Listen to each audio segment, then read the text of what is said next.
Can I have it? Alam ko pala. Saan mo ito binili? Sa binilan ko po niyang ice cream.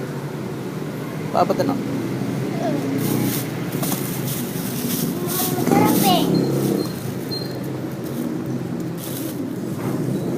Tapos ikaw bumili natin, hindi mo alam flavor.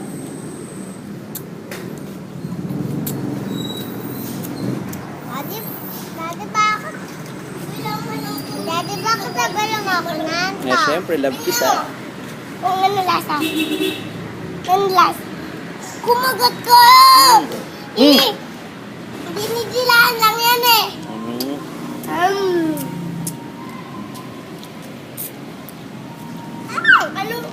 Flavor. Parang vanilla. Bilis kayo, kagatin nyo na, huwag nyo nang anuhin. Kasi baka malusaw, baka mag-melt siya. Pag nag-melt yan, wala na, hindi na yan masarap.